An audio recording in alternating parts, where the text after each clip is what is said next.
How to answer MMI follow-up questions. That's the topic of today's video because a lot of students are confused as to the purpose of these follow-up questions. They don't know how they should best answer them, and they really don't know what to expect in general. So they feel a bit thrown off when they are asked a question that isn't the same as the prompt outside of the door.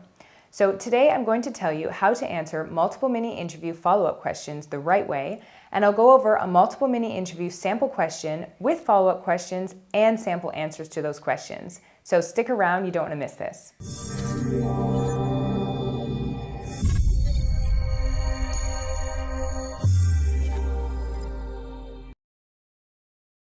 For those of you that don't know me, hi, I'm Nadine Evans with BeMo Academic Consulting. Be sure you subscribe on whatever social media channel you're watching this from now so you don't miss any of our upcoming videos. If you want us to help you with your MMI, go to BeMo.blog to schedule your free initial consultation. So by now you probably know that the MMI is an interview format used by a variety of professional programs, including medicine, to assess a candidate's soft skills. These skills include communication, teamwork, empathy, and social skills. Sometimes people compare the MMI to speed dating because evaluators stay in one place while interviewees rotate between stations, discussing a topic or question, known as a prompt, for 5 to 8 minutes. When a bell rings, interviewees are forced to stop their discussion, say their goodbyes, and move on to the next station.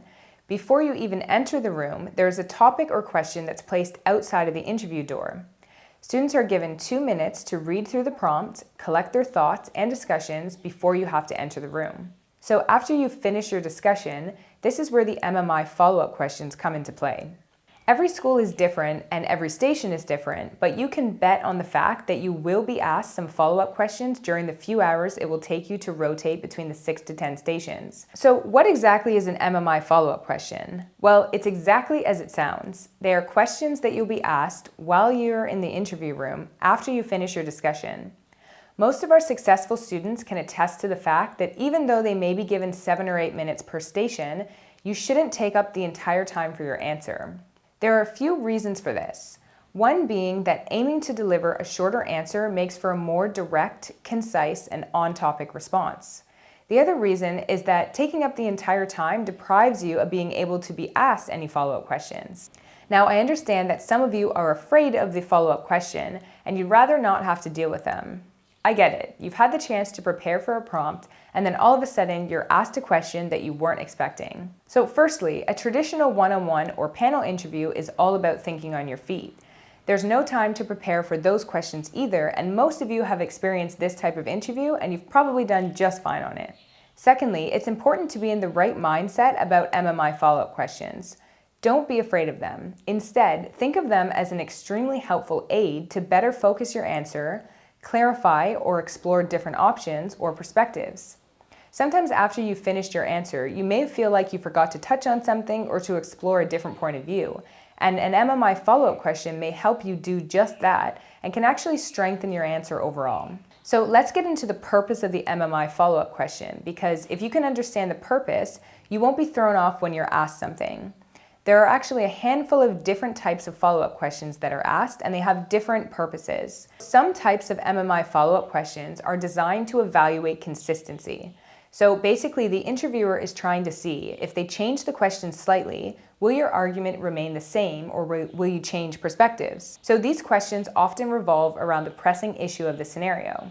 So for example, if the prompt was asking you, what would you do if a group member wanted you to cheat on an assignment? The follow-up question could ask, what if this was your friend asking you to cheat on the assignment? What would you say? The next type of MMI follow-up question is a shift perspective type question. So these questions are designed to change the role that you had in the scenario to see how you will approach the scenario if it's from a different perspective. So for an example, if the prompt asks you, how would you handle a situation where an employee at work didn't want to work with you? To change perspectives, they could ask, what if you were the supervisor? What would you say to your employees? Next, we have the exploration questions, and these questions encourage the interviewee to explore the topic or discussion further. Usually these questions provide a new piece of information that wasn't given in the initial prompt. This extra piece of information can make the current scenario more difficult because it can add an obstacle into the scenario to further analyze a student's conflict resolution skills. So as an example, if the initial prompt asks you, what would you do if you found out your colleague forgot to include an essential result in a scientific report? A follow-up question could ask, what if you discovered that your colleague was intentionally withholding information from your manager regarding the project? Another type of multiple mini interview follow-up question is a personal question. So this is already a type of question that you probably know about if you reviewed some of our other videos, but basically the interviewer wants to know about your own unique experience with the topic. So let's say the initial prompt asks you, what would you do if you heard yelling and saw your neighbor run out of their apartment crying? A follow-up question might ask you, can you tell me about a time where you had to help a stranger in need? So the last common type of MMI follow-up question that I want to discuss is the think on your feet type question. So this style of MMI question is often completely off topic to the prompt, and it's designed so that the evaluators can observe your approach to a question that you really didn't see coming. So for example, if the prompt is a cheating classmate scenario, and once you finish your response, the interviewer asks you, okay, so why do you want to pursue a career in medicine? Or what do you think about the legalization of marijuana? Okay, so now that you know some different types of MMI follow-up questions, let's go over a sample MMI question with 2 follow-up questions and answers. So the prompt says, you've just finished writing your university organic chemistry exam, and as you get up to hand in your paper, you see a student beside you referencing a piece of paper filled with written information that they're trying to hide in their lap. What would you do? Here's our expert response. In this situation, I understand that I finished my exam, and as I walk past, I notice a student hiding and referring to a piece of paper with written information. While I'm unsure of what's going on with this student, I'm faced with an ethical dilemma of whether or not I should report the student if I determine that they are cheating. It's important for me to maintain academic integrity and honesty, as well as fairness to every student. Firstly, I would need to gather more information by determining whether or not this particular exam is open or closed book. If it's an open book exam, the student could simply be referring to notes that they are allowed to refer to, and perhaps they want to hide the notes in their lap because they fear that other students around may try to use their notes. When I hand in my test, I could ask the professor or test evaluator if the exam is open book or not and if students are allowed to bring in notes. In some situations, an exam may not be open book, but students may be allowed to bring in one piece of paper, such as a formula sheet or a document with their own notes. If the professor informs me that the exam is not open book and that having any notes is strictly prohibited, I would still not want to jump to conclusions without being able to collect more information from the student. Perhaps the student has obtained permission to bring in a piece of paper for accessibility reasons or even for a medical condition. Although, if there is no justifiable reason for bringing in a piece of paper with notes on it, I would have to explore the possibility that the student was using the paper to cheat on the test. Exams are very stressful, especially if you've had a hard time with the subject matter or didn't have enough time to prepare. Perhaps the student wasn't able to study long enough for the test, or maybe they struggled to grasp the subject matter. There could also be external factors that are affecting the student. Maybe there are issues at home that prevented them from preparing appropriately. The student could be struggling with mental health issues such as depression or substance abuse that are interfering with their ability to study or prepare.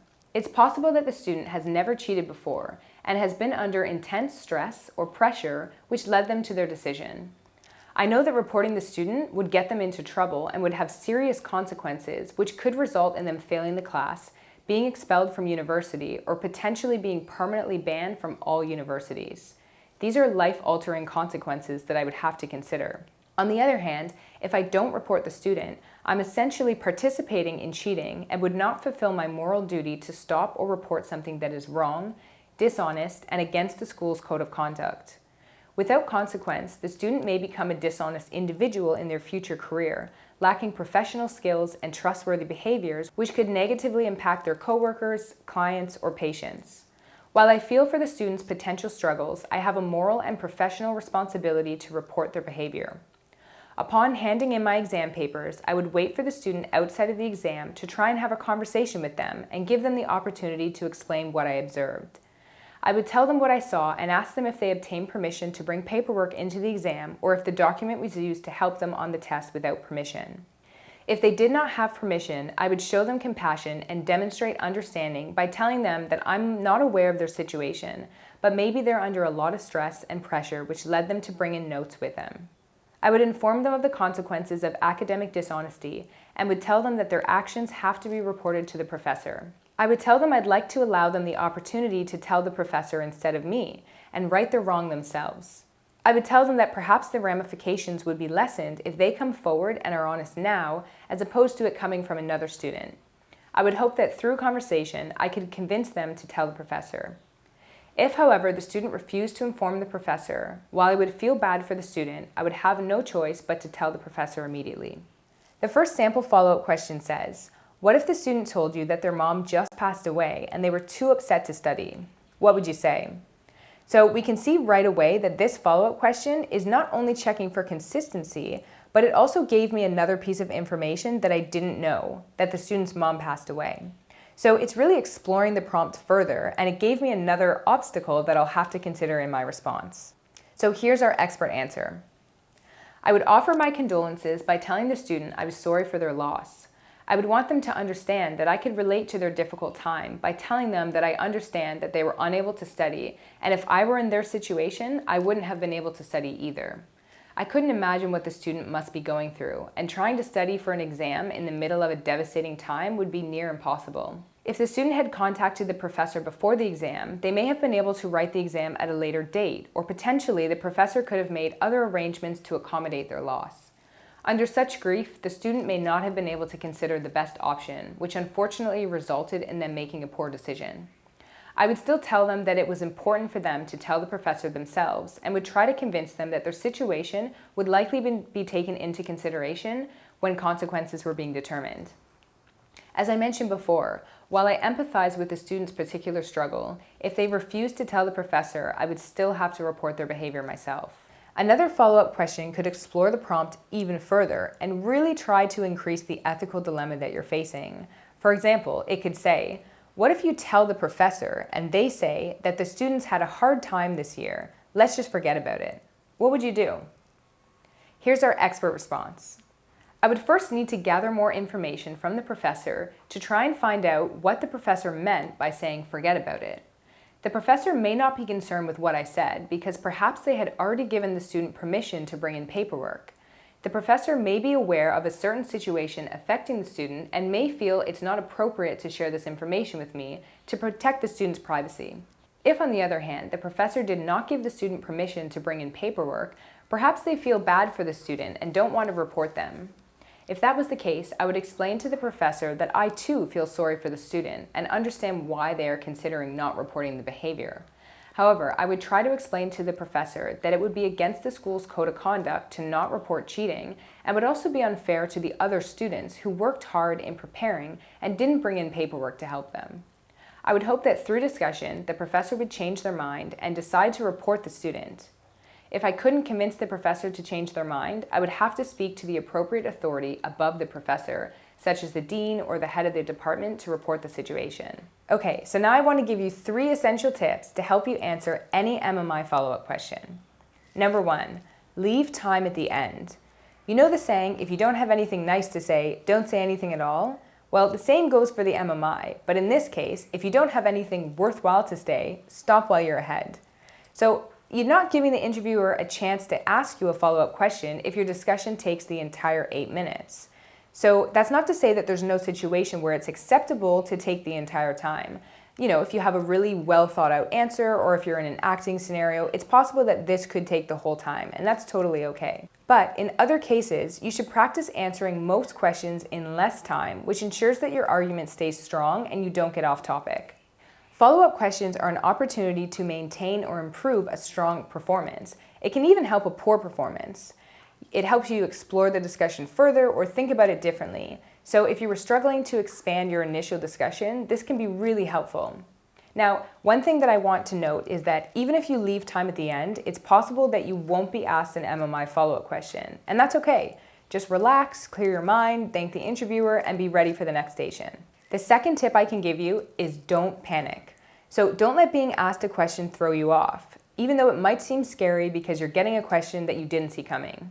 Take a moment, take a deep breath, and then begin. It's always better to, take a few moments to gather your thoughts than to just kind of blurt into some answer that's incoherent and rambling. Collect yourself and then begin. It's also good to think of the follow-up question as a way to build rapport with the interviewer. Show them that your answers remain consistent or that you can adapt to different and changing scenarios. The last tip I can give you is to follow the same approach. So some students are intimidated by a follow-up question and feel that they have no idea how to answer it. Well, it's important to realize that a follow-up question is very similar to an initial prompt, except that it comes afterwards. So you still have to follow the same steps during your discussion. Once you've identified what type of question it is and know what the pressing issue is, you'll be able to follow the approach we discuss in another video. I've included a link to this video in the description for you. Okay, so hopefully you're feeling a lot more confident and know how to ace any type of MMI follow-up question. So please subscribe, like, and leave a comment if you have any questions that we can help you with.